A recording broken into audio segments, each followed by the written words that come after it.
Hi, I'm Dr. Keenan. I'm here today to talk a little bit about trauma, but I want us to think about trauma from the perspective of how it's acting within our body. So did you know that trauma just isn't a memory, but that it truly can leave imprints deep within our body? So this past week, Dr. Gabor Mate, who is a family doctor from Vancouver and who's now known all over the world for his work in trauma, has been hosting a mini-series, and he has a lot of the top of the world's leading professionals speaking about trauma. And I wanted to reflect a little bit about this. You know, as I've been out in medicine now for over 27 years, I see more and more the impacts of long-term trauma on individuals' health. So why does it matter?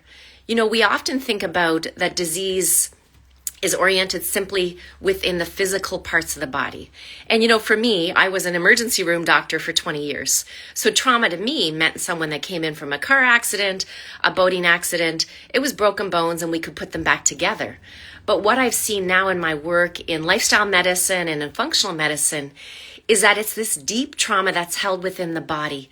Things that are happened in childhood, whether it was a neglectful parent, maybe it was an adoption, maybe it was some of the greater traumas that we can think about in terms of abuse. Maybe it was simply a car accident, a bike accident, a head injury, a concussion. All of these things are trauma that's stored within the body. So what happens to our body when these trauma gets held or trapped in the body? So most of you know about this concept of fight or flight or freeze. So this is our nervous system. So our nervous system is designed to keep us healthy. And as it keeps us healthy, we're able to fight to kind of, if we need to help ourselves, we are able to flee, okay, if we need to get away. But sometimes we can freeze and we can become numb. Because sometimes what happens in our nervous system, the pain from whatever it may be too strong for us to be able to deal with it. And the nervous system can simply shut down. So how do I see this in patients? I see this often with patients that have chronic disease, fibromyalgia, autoimmune diseases. I see this a lot with women and men that have weight gain. Because often weight gain is not always about the food that you eat. It's the behaviors that you have. It's trauma that's stored inside the body that's sending a signal to your body that you're not safe. And if your body doesn't feel safe, no matter what we do in the physical or the external world, you're not going to be able to make those changes because your body is still not feeling safe. So without safety, for example, when it comes to things like weight, what I often see is that people have extra weight on as a comfort or a security blanket. Now, that's not of their own knowledge from their mind, right? And, you know, as a physician, as a doctor that's been out for a lot of time, worked with a lot of patients, often we leave things in our head and we try to figure it out with our mind. But when it comes to trauma, we have to go much deeper and we have to really go kind of deep within our nervous system. And oftentimes people think this is all about therapy, that I need to get help with my trauma or my PTSD, whatever it is. But there's many ways that we really need to look deeper when it comes to trauma. So how do you begin to heal? The first thing is to have some awareness that maybe things that happened to me in my childhood, in my developmental years, maybe they are having some impact on me right now. You know, I see a lot of people that can sometimes be in denial because they don't want to think that early childhood had anything to do with it. And sometimes, you know, you'll see videos of people like kind of laughing and joking because they'll say, oh, it must have been my childhood. It must have been my mom. It must have been my dad. But the true part of it is that things that go on with us before we're the age, especially before age 7, they can have a huge lifelong lasting impact on us. So we have to recognize that these earlier things might be having an impact on the way you are today, the person that you are today. And many times individuals with trauma can be very driven. You know, of course, we see a lot of trauma in those that suffer from addiction, okay? But we can also see it from those that suffer from addiction with other things. Addiction with food, addiction with social media, addiction with pornography, addiction with wanting to buy too much and spend too much. because there's not a feeling inside that they're safe. There's not a feeling inside that they're good enough. So maybe just take a moment to reflect, could this be part of what's driving me? If I have a chronic illness, could there have been some trauma that's impacting me? So step one is awareness. And then how do we begin then the healing journey? So begin with finding a practitioner or someone that can help you to recognize this and that can help to guide you on your way. From your own individual perspective, what can you do? We know that breath work can be so effective. And I know I work with so many patients and I just try to get them to slow down. Just taking 5 minutes a day, just to sit without a device, close their eyes, put their hand on their heart, and just breathe slowly. Because what is breathing doing? It's connecting us back to our body.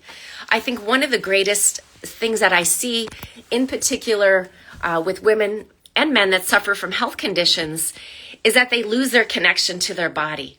So when we begin to do something like breath work, it begins to connect us to who we are, to sense our body in space, to sense our body in time. Then we know other things that can be very beneficial. We know things like yoga.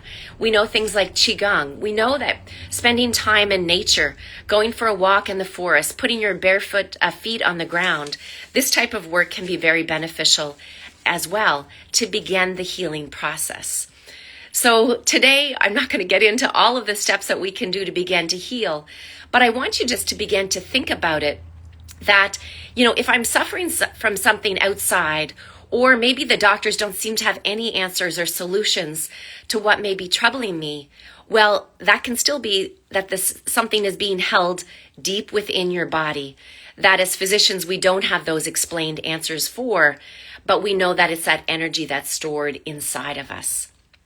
So in the words of Dr. Gabor Mate, I want you to begin to think of this, that when it comes to trauma, it's not the trauma that is causing the impact, but it's the wound that the trauma has left within us. Okay, so it's the wound that the trauma has left behind. So what do we know about wounds?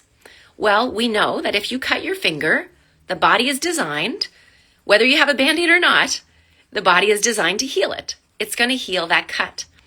So the body is also designed to heal that wound from trauma that may be deep inside.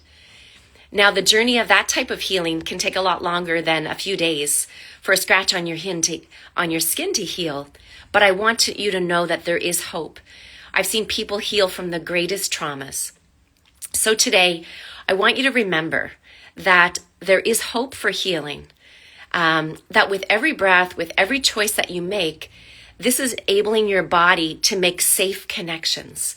And when the body begins to feel safe, this is when healing is going to happen. So I hope that if you would like to hear more about this type of conversation, or if you'd like to share any stories of things perhaps that have helped you work as you began your healing journey, please share them below. And I want to leave you with my 4-step practice that I've designed just for me. So this practice I designed one day when I was running around. I got into a little bit of an accident with my car, and I said that, Tiffany, I just need to slow down. I need to connect with my body. And so this is a tool now that I use, and I share it with my patients and with members of my group. And it goes like this. It's got 4 parts. The first part is just to slow down. So basically to slow down, to get a little bit of awareness about where you are right now. And then it's to breathe, to put your hand on your heart, take 3 slow breaths, just in and out through your nose. It really helps to relax the nervous system. And then it's to move into an act of appreciation, because we know when we appreciate, when we bring gratitude into the body, gratitude brings safety. Gratitude brings in hope. Gratitude brings in healing. And then the 4th part of that is just a smile.